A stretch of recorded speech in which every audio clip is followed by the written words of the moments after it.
नमस्कार, आवाज़ आ रही है? हाथ हिलाइए। ओके,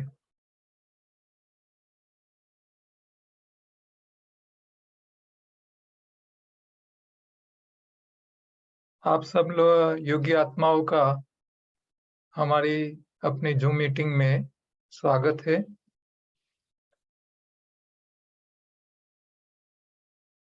कई लोग काफ़ी लेट जॉइंट होते हैं।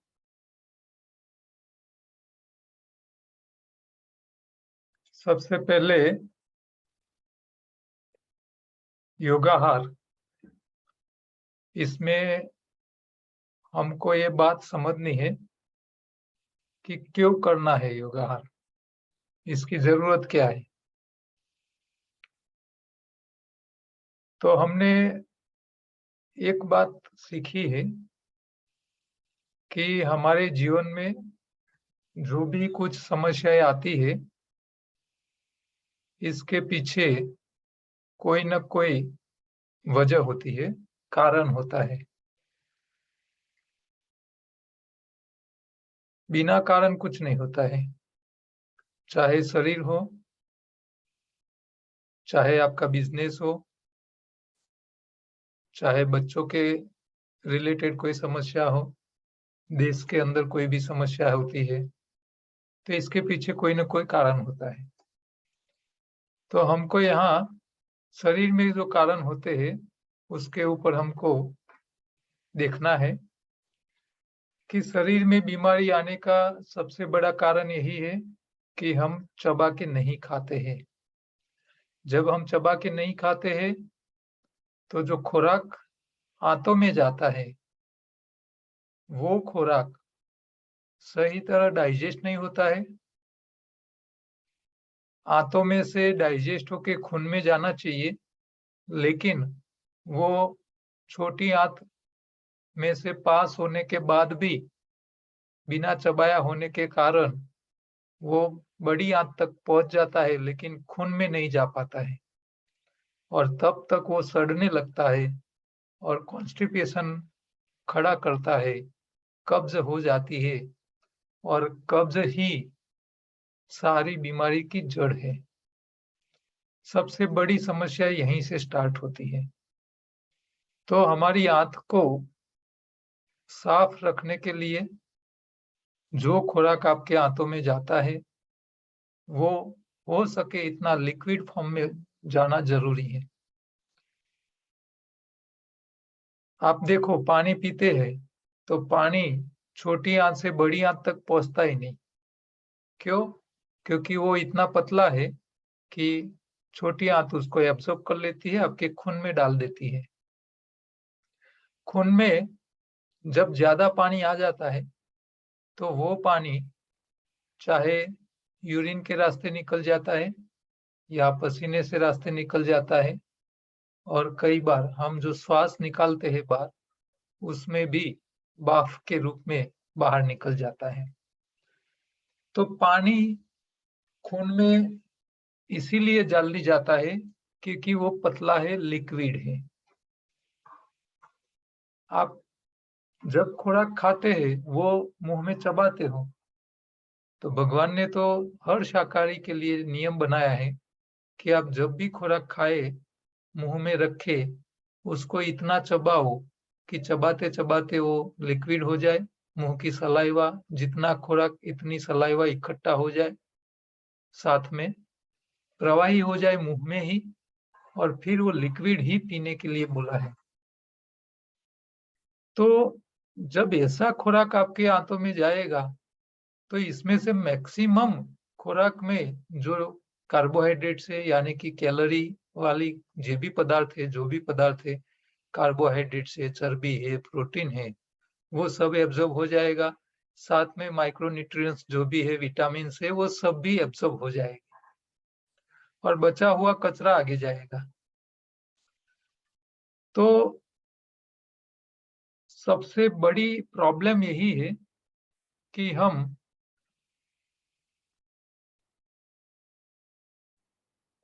चबाते नहीं हैं। चबाने का जब आप चालू करोगे तो आपको पता चलेगा कि कितने फायदे दिख रहे हैं। आपको बहुत फायदे दिखेंगे। अब जो लोग बीमार है वो इसीलिए बीमार है कि उसको चबा के खाने की आदत नहीं है। ज्यादातर तो वही प्रॉब्लम है। तो वो लोग जब तक चबा के सीख न ले तब तक वो अपनी बड़ी आंत को और छोटी आंत को साफ करने का ध्यान रखें हर रोज। तो एनिमा से आपकी बड़ी आंत साफ हो जाती है। त्रिफला और मल शुद्धि पाउडर या उसकी गोलियां लेने से आपकी छोटी आंत साफ रहती है। त्रिफला आप हर रोज ले सकते हो रात को सोने के टाइम। भोजन के बाद 2 घंटे बाद त्रिफला लेना चाहिए। त्रिफला पाउडर फॉर्म में आता है, वो अच्छा काम करता है। कई लोग पाउडर फॉर्म पानी में मिक्स करके पी नहीं सकते, अच्छा नहीं लगता है, तो उनके लिए गोलियां भी अवेलेबल है, टेबलेट अवेलेबल होती है। आप हमारे सेंटर पे आके ले सकते हो या मंगवा सकते हो। लेकिन गोली से पाउडर अच्छा काम करता है। त्रिफला सबसे अच्छा है, इसीलिए हर रोज ले सकते हो।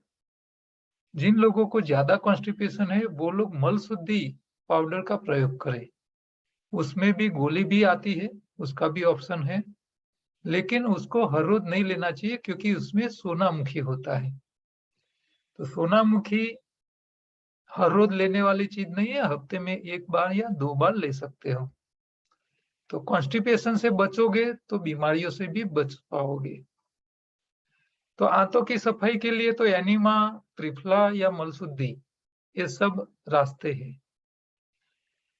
हमारे खून की भी सफाई हर रोज होती रहनी चाहिए। हमारे शरीर में 5 लीटर खून है। वो खून को साफ करने के लिए आपको हर रोज इंटरमीडिएट फास्टिंग करना चाहिए। कम से कम 16 घंटा। जो लोग बीमार है वो लोग फास्टिंग करें 24 घंटे में से, और 8 घंटे के बीच में ही भोजन करे, और जो भी भोजन करे वो हो सके इतना कच्चा, लिक्विड फॉर्म में, अल्कलाइन फॉर्म वाला ले। तो ये 16 घंटा उपवास करने से खून की सफाई जल्दी हो जाती है। जिसको जल्दी रिजल्ट चाहिए वो लोग तो 1 या 2 दिन निर्जला उपवास ही कर ले।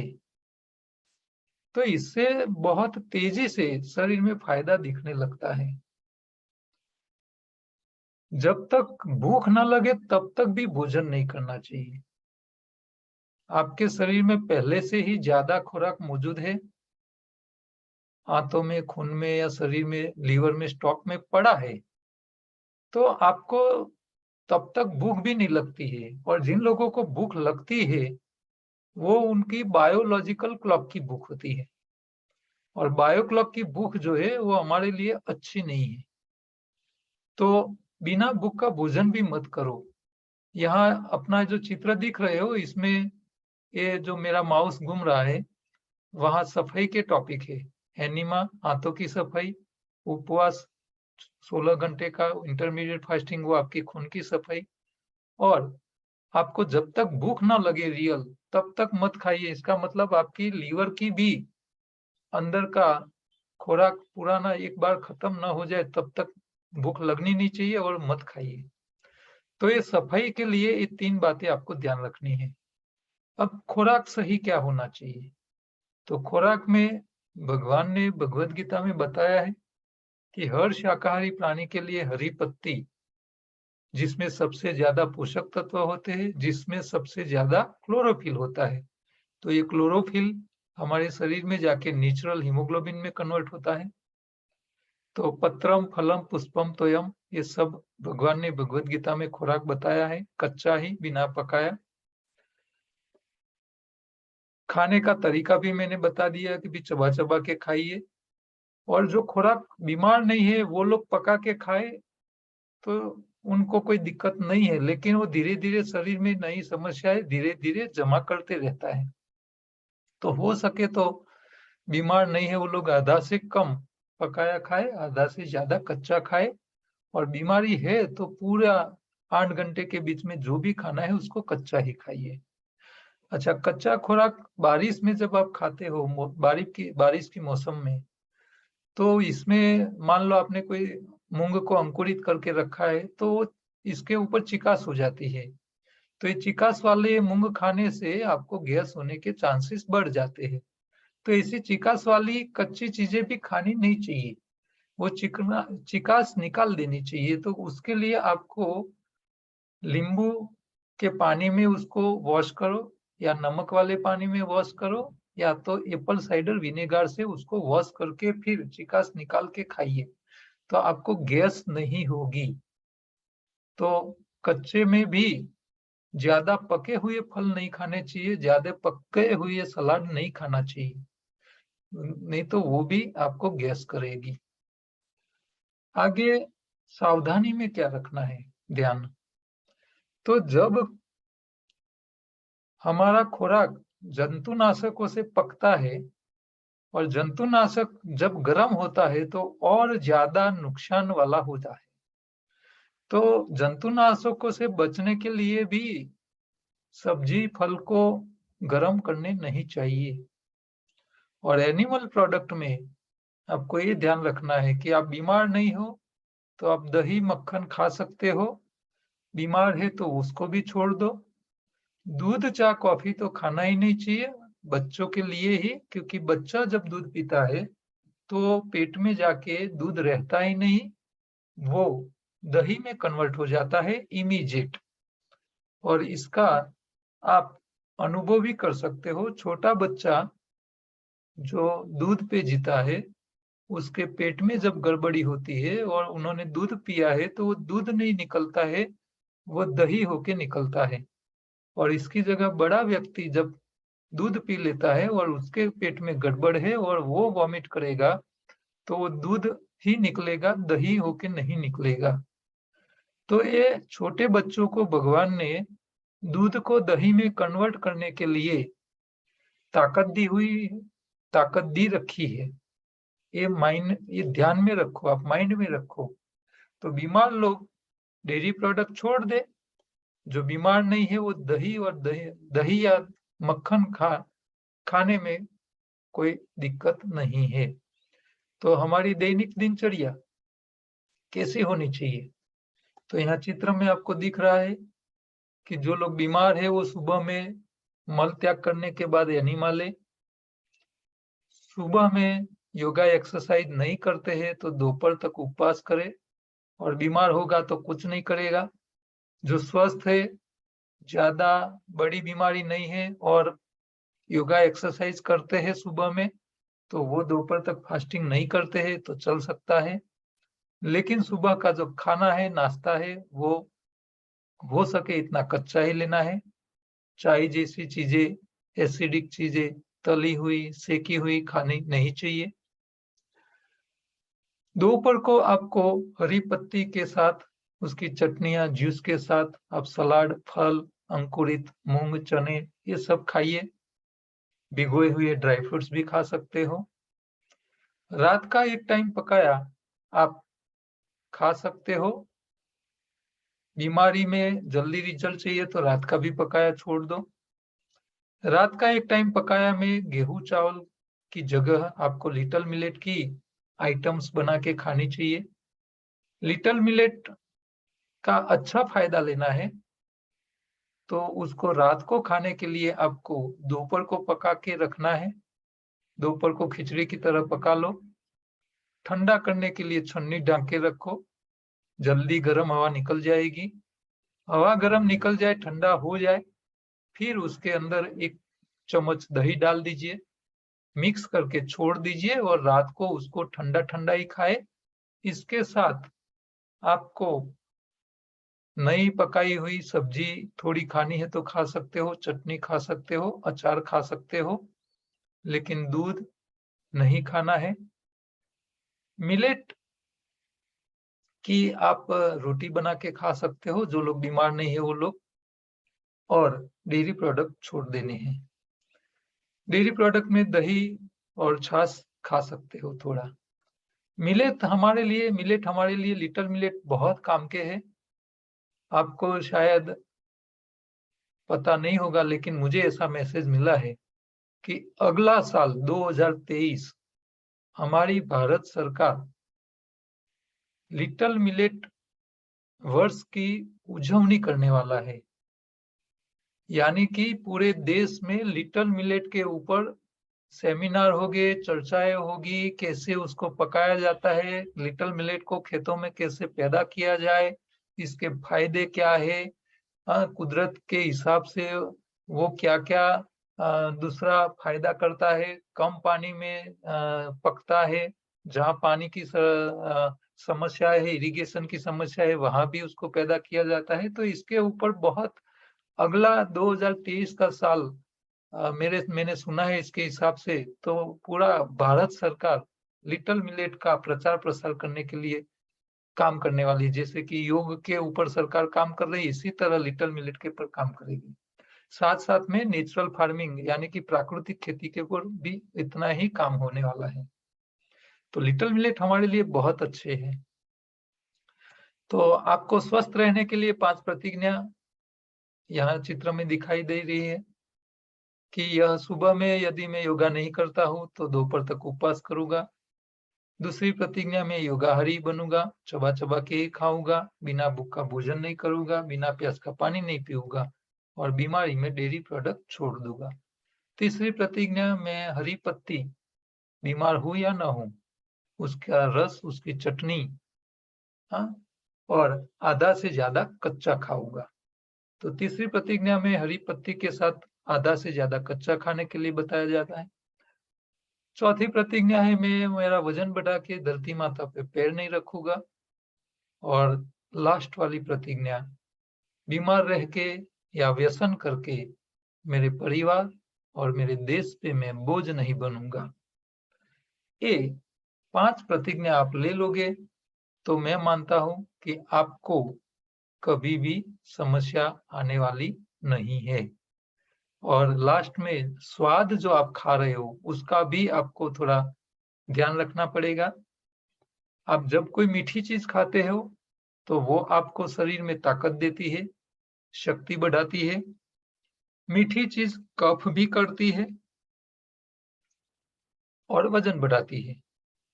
जिन लोगों को कफ प्रकृति है, वो कच्चे में मीठे फल मत खाएँ, उसकी जगह खजूर, शहद जैसी चीज़ें खाएँ, जो कफ नहीं होने देते हैं। खट्टे का काम है शरीर में से वज़न कम करना।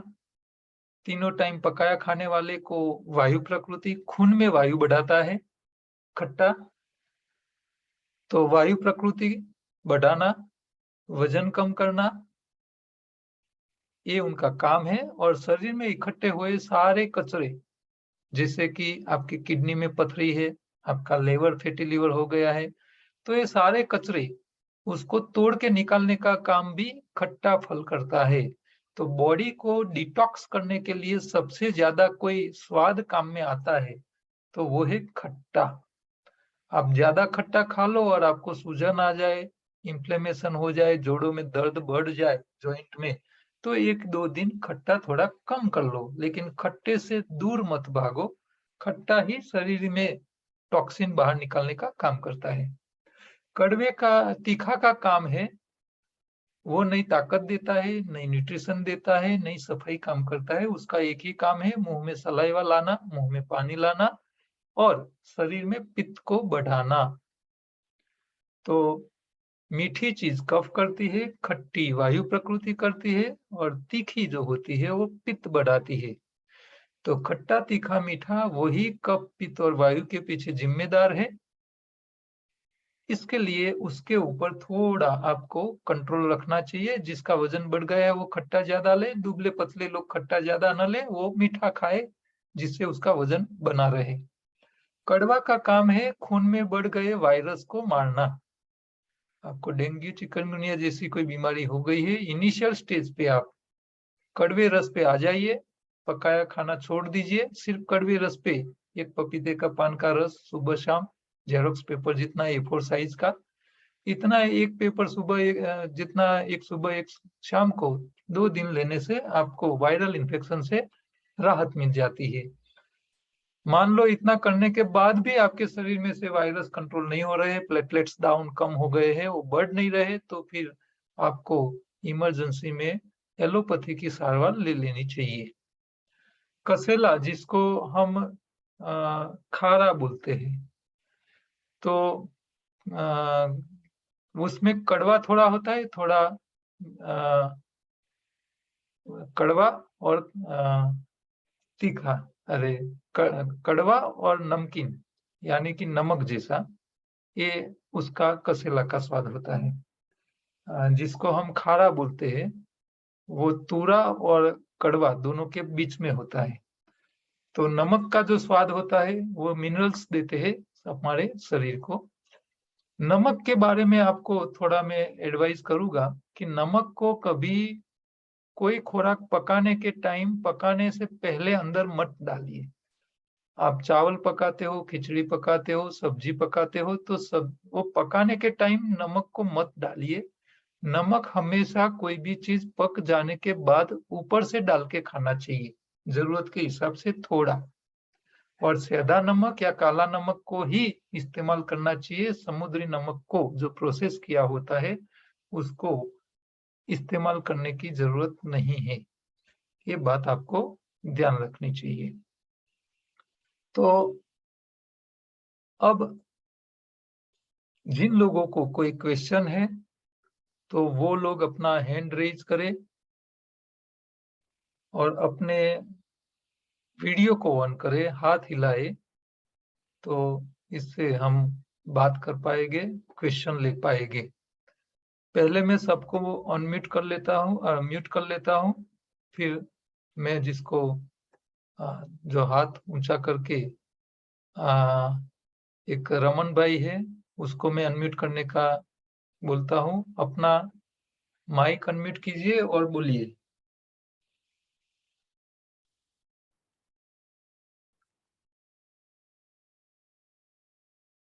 आवाज, आपकी आवाज अनम्यूट कीजिए, पहले आप माइक को अनम्यूट कीजिए, मोबाइल स्क्रीन पे टच कीजिए माइक। नहीं, अभी नहीं आ रही है आपकी आवाज। मैंने आपको अनम्यूट करने के लिए क्लिक किया है जी। आई है आवाज? आई सर? आवाज आई है? बोलिए। હું સાહેબ, હા, હું સાહેબ એનડીએસ લગભગ 1.5 વર્ષથી કરું છું जी। એકદમ કમ્પ્લીટ 90%, બરાબર? મારા ડાયાબિટીસ છે પણ ઓમ થોડી ઓછી થઈ છે, પણ એનાથી ઓછી થાય તો શું શું શું પગલો લેવા જોઈએ? डायबिटीज के लिए आपको एक ध्यान ये रखना है कि पहले एक बात समझ लो कि हमारा शरीर जो होता है उसमें 5 लीटर खून होता है, और ये 5 लीटर खून का आप शुगर निकाल दो तो उसका वजन 5 या 7 ग्राम से ज्यादा नहीं बढ़ेगा। अब हमारे खून में 7 ग्राम से ज्यादा शुगर रह ही नहीं सकती। अब आप 100 ग्राम शुगर, 100 ग्राम चावल खाओगे, 100 ग्राम रोटी खा जाओगे गेहूं की, तो आपके खून में 7 ग्राम की जगह 100 ग्राम शुगर हो गया। वो शुगर को शरीर को क्या करना पड़ेगा, पैंक्रियाज को उसको चर्बी में कन्वर्ट करना पड़ेगा, लीवर में भेजना पड़ेगा। अब लीवर में पहले से ही आपने चक्का जाम करके रखा है, साफ नहीं है, तो वो वहां जा नहीं पाएगा, वो फिर चर्बी बन के खून में घूमता रहेगा। तो जो लोग डायबिटिक पेशेंट है उन लोगों को शुगर ऐसा खाना चाहिए कि शरीर के सेल उसको सीधा इस्तेमाल करे। जैसे कि गन्ने का रस है तो वो शरीर सीधा इस्तेमाल कर लेगा। लेकिन कितना लेना है, तो थोड़ा थोड़ा। आपका शुगर लेवल 150-200 रहे तब तक आपको गन्ने का रस लेना है, लेकिन इतना गन्ने का रस पी जाना नहीं है कि 300-400 हो जाए शुगर लेवल। ठीक है। हाँ, और जो शुगर लेना है तो वो नेचुरल फॉर्म में लो। नारियल का पानी पिए, थोड़ा शुगर,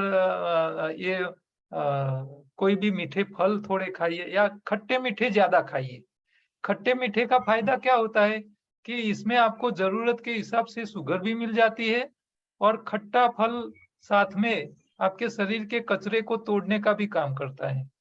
तो डायबिटिक पेशेंट वाले को खट्टे मीठे फल ज्यादा खाने चाहिए, अकेले मीठे फल ज्यादा नहीं खाने चाहिए, जैसे केला है, चीकू है, ऐसे।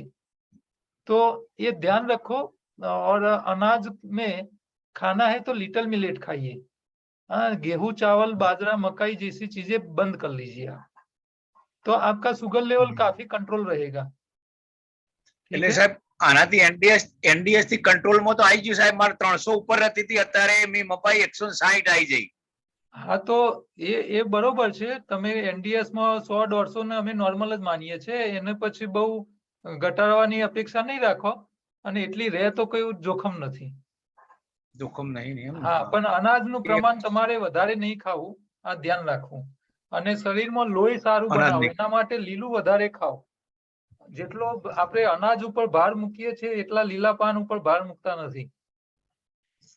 હું સાહેબ દરરોજ લીલા પાન જ ખાઉં, બપોરે આનો રસ જ કાઢવાનો, લીલા પાંદડાનો રસ જ હા, તો કાઢવાનો બસ। એની સવારથી અંદર ઉઠીને 12 વાગ્યા સુધી કશું પાણી નહીં લેવાનું, કશું જ તમે નહીં।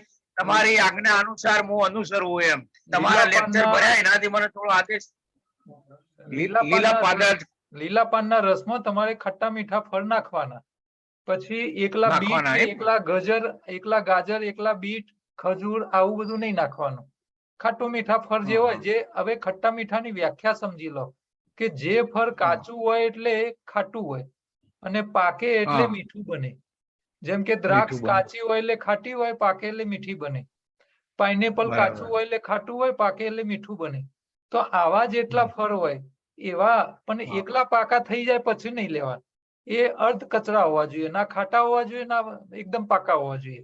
એ ટાઈપના તમે બરાબર। રોજ ખાવાના રાખો તો તમારું શુગર લેવલ એકદમ નોર્મલ અને કંટ્રોલમાં રહેશે, દવાની જરૂર જ નહીં પડે। બરાબર છે। Thank you sir, okay. Thank you, thank you.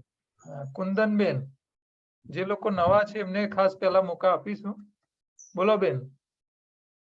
અચ્છા, મને છે ને બહુ પિત્ત બહુ થાય છે, પિત્ત એટલે હા, જો જે લોકોને એસિડિટી હોય, જે લોકોને પિત્ત વધારે થતું હોય એવા લોકોએ શું કરવાનું કે તમને ભૂખ લાગે એટલે પાટલીનું ઠંડુ પાણી પી લેવાનું। બીજું કે તમે જ્યારે કાચું ખાવ છો, કાચું અત્યારે વરસાદમાં નથી ખાતા, નહીં તો ખાય। હા, એટલે તમે કાચું ખાવાનું રાખો અને કાચામાં તીખાશ અને ખટાશ નહીં ખાવાની। જે એ લોકો તો ખાતી પિત્ત જ નથી। પ્રકૃતિ વાળા હોય એ લોકોએ ખાટું અને તીખું શરૂઆતના 10-15 દિવસ કાચામાં ખાવા નહીં, એનાથી એમનું પિત્ત ધીરે ધીરે ઓછું થઈ જાય કાચું ખાવાથી। તમે રાંધેલું ખાશો તો પિત્ત પ્રકૃતિ નહીં જાય। કાચું ખાઓ, પણ કાચામાં ખાટું અને તીખું છોડીને બધું કાચું ખાવું। હા, તો પણ હું તમારી ખાટું તો કઈ ખાતી જ નથી, આથેલું નહીં, લીંબુ સુધા નહીં, એ પણ બીજું તીખું નથી રાંધેલું ખાઈ તો ખાવ શકતી। છો ને, રાંધેલું તો ખાવ છો તો રાંધેલું ખાય રાંધેલાનું ઓછું કરો, અડધું કાચા ઉપર આવો, પણ કાચામાં ખાટું નહીં ખાવાનું। ખાલી પણ આટલું ધ્યાન વરસાદ રાખવાનું। કાચું ખવાય? હા, ખવાય બેન, વરસાદ હા ખવાય। બધું અડધું કાચું ખાવામાં કઈ વાંધો નથી, તો તમારું પિત્ત ધીરે ધીરે ઓછું થશે। લીલી મકાઈના દાણા ખાઓ, કાકડી ખાઓ, ખાટા ના હોય એવા ટામેટા ખાઓ, બરાબર। કાકડી ને ટમેટા તો એવું મને ભાવતું જ નથી, ખબર નહીં, કાકડી તો બહુ દૂધીનો જ્યુસ કાઢીને પીવો તો આ બધી તમારી પિત્તને ઓછી કરે। શેનો જ્યુસ કીધું? દૂધી। હા, દૂધી। હા, તુલસી જ્યુસ પીએ, દૂધીનો તો દૂધીનો, પાંદડાનો, કાકડીનો આવું બધું નાખો। અને જે લોકોને ગેસની સમસ્યા હોય એ કારેલા બી નાખે તો કડવાશ ગેસ નહીં થવા દે। કારેલા ને ખાય, પણ આ છે ને જે દૂધી ને એ તો ઉલટાનું જયારે પીધું તો એકદમ પિત્ત વધી જાય। દૂધી નથી ખાવતી, કાકડી પહેલા તો પેટ સાફ કરો। પેટ સાફ કરવા માટે ત્રિફલા કાં તો મળશુદ્ધિ લો, એનિમલ લો, આંતરડા ચોખ્ખા કરો ને પછી કાચું ખાઓ। હવે પેટ ભરેલું હોય, આંતરડામાં પહેલેથી કચરો ભરેલો હોય, તમે કાચું ખાશો તો પાછું વધશે। એટલે પહેલી સફાઈ કરો પછી પ્રયોગ ઉપર આવો તો તમને ફાયદો થશે। ચાલો મંજુબેન, પછી જગદીપસિંહ, પછી કોને હાથ ઊંચા કર્યા હતા? हाँ मंजूबेन, अनम्यूट करो। हेलो, हाँ बोलो जगदीप भाई, बोलो। हाँ सर, आपने जो डायग्राम डाला है ना उसका खाली एक क्लिक करके फोटो भेज देना प्लीज। आप व्हाट्सएप में मुझे हिंदी लिफलेट लिख के लिख लेना, तो मैं हिंदी वाला भेज दूंगा, और गुजराती लिखोगे तो गुजराती वाला भेज दूंगा। तो ठीक है? हम तो नहीं भेज सकते हैं ना, हम आपको नहीं आप भेज सकते हैं नहीं ना। नहीं नहीं, आप व्हाट्सएप कर लेना मेरे नंबर पे। ओके ओके सर, हाँ, थैंक तो यू। इसमें पूरा हाँ चित्र मिल जाएगा आपको। Aditi Patel, okay, Mihir Dave. Thank you. हाँ, हेलो, जगदीप भाई बोलो, તમે पहला बोली लो। हेलो जी बोलो। हेलो जी। सर, मेरा सर वजन ज्यादा है, हम्म 20 kg कम करना है कम से कम सर। तो पहला तो ये नियम चालू करो कि जब भी भूख लगे पानी का ग्लास पी लो, और जब भूख जी सहन सर। न हो जाए तभी कोई भी फल या हरी पत्तियों का जूस निकाल के पी लो। ये प्रयोग पे आप 1 हफ्ता 15 दिन रहिए, 15 दिन में 15 किलो चला जाएगा। छोटा सा प्रयोग है, अच्छा कुछ करना नहीं है, आपको भूखे भी नहीं रहना है। प्यास भूख लगी पानी पी लो 2 गिलास, और सहन न हो जाए भूख तब कोई भी फल काट के खा लो, लेकिन मीठे फल मत खाओ। खट्टे मीठे कोई भी फल खाने की छूट है, कोई भी सलाद खाने की छूट है, लेकिन चबा चबा के खाओ। तो ये रहा आसान तरीका। अच्छा, आपको धीरे धीरे वजन कम करना है तो चबा चबा के खाने की आदत डाल दीजिए पहले तो। और जी सर। गेहूं चावल जैसे कार्बोहाइड्रेट जो अनाज है बड़े दाने वाले, वो कम कर लीजिए। साथ में प्रोटीन वाला और चर्बी युक्त खुराक खाना बंद कर लो, कम कर लो, तो आपका धीरे धीरे वजन कम होने लगेगा। और खट्टे फल ज्यादा खाइए, एसिडिटी नहीं है तो आप आराम से हर रोज 500 ग्राम से 1 किलो वजन कम कर सकते हो। नॉर्मल हो खट्टे जाए फल में तो सर, फिर कंट्रोल कीजिए। जी सर, खट्टे फल में क्या खाने का सर? जो मुंह में रखो खट्टा लगे वो खट्टे फल। जी सर। और सुस्ती बहुत लगती है सर, सुस्ती जो है मतलब सुस्ती शरीर में। वजन के हिसाब से है, आपका शरीर का टॉक्सिन निकलेगा, वजन कम हो जाएगा अपने आप, आपकी में एनर्जी महसूस होने लगेगी आपको। ठीक है? और पेट सफाई जी के सर। लिए एनीमा हो सकता है तो ले लीजिए, या तो त्रिफला मलशुद्धि का प्रयोग कर लीजिए, हाथों की सफाई कर लो, तो इससे भी आपको काफी जी फायदा रहेगा। चलो, जी मिहिर सर। भाई दवे। अदिति। હા, સૌથી તો પહેલા આપને ખૂબ ખૂબ ધન્યવાદ કે તમે બહુ ઉત્તમ કાર્ય કરી રહ્યા છો. અને બીજી વસ્તુ એ છે કે મારે છે ને વારે ઘડીએ સિઝનલ શરદી થઈ જતી હોય છે, हाँ, તો મારા માટે કયો આહાર देखो, વધારે ઉપયોગી सीजनल આના માટે રહેશે? શરદી એટલે વાયરસ, અને વાયરસ શરીરમાં ત્યારે વધે જ્યારે લોહીમાં ગંદકી વધે। એટલે લોહીમાં ગંદકી વધે એટલે શરદી થવું, જીરણ તાવ આવવું, ગળું પકડાવું, આ બધું ઇન્ફેક્શન થવું, નાકમાંથી પાણી ટપકવું, આ બધી ક્રિયાઓ છે, એના સિમ્ટમ્સ છે। તો સૌથી સારામાં સારો ઉપાય એ કે જે દિવસે આવું કઈ લાગે એ દાડે ખાવાનું બંધ કરી દેવું, છોડી દેવું। સૌથી સારામાં સારો ઉપાય એ। અને ખાવું જ પડે તો ખાટા ફળ ખાવા, બરોબર, અને કાં તો કડવું ખાવું, બરોબર। અને બચવા માટેનો પ્રિકોશન શું, તો રોજ સવારે રસાયણ ચૂર્ણ, ગળો, ગોખરું, આમળા, તુલસી અને અશ્વગંધા, આ 5 વસ્તુઓનું બનાવેલું આપણું રસાયણ ચૂર્ણ આવે છે, એને તમે રોજ સવારે અડધી ચમચી પાવડર, 1 ચમચી મધ સાથે ચાટવાનું રાખો, તો તમને આ વારે વારે ઇન્ફેક્શન નહીં થાય। અને આ બધું ન કરી શકો તો પપૈયાના પાનની કેપ્સ્યુલ આવે અથવા એની ગોળી આવે, એ તમે 2 દિવસ 2 ગોળી 2 ટાઈમ લઈ લેશો તો વારે વારે વાયરલ ઇન્ફેક્શન વધવાની સમસ્યામાંથી બહાર આવી જશે। બરાબર છે? હવે આપની પાસે ટાઈમ ઓછો છે, 1 મિનિટથી ઓછો। અદિતિબેન નો હેન્ડ રેઝ છે, એમને અનમ્યુટ કરીને વાત કરે। હા ઓમ સર। ઓમ બોલો। હા, B12 વધારવું હોય તો સર શું કરવાનું? દહીં રાત્રે દાળ ભાત બનાવ્યા હોય તો ભાત વધ્યા હોય એમાં દહીં નાખીને મૂકી રાખવાના, અને બીજા દાળ બપોરે ખાઈ જવાના। 1 અઠવાડિયું આ બીજા પ્રયોગ દિવસે કરો એટલે તમારું B12 વધી જશે। બીજો કોઈ ઉપાય સર? પછી B12 ના ઇન્જેક્શન લો, ખોરાકથી અને ના વધારવું હોય તો દવાઓ। એને દવા તો નથી લેતી હજી, હા, પણ બીજા દિવસે ભાત ખાઈએ તો ઉતરી ના જાય સર? ના, દહીં જો સાંજે ભાત રાંધ્યો એ ઠંડો થાય એટલે એમાં દહીં પહેલેથી નાખી દેવાનું। એ લાંબો સમય ઠંડો થઈને પડ્યો રહે તો બગડી જાય, પણ દહીં નાખી દેશો તો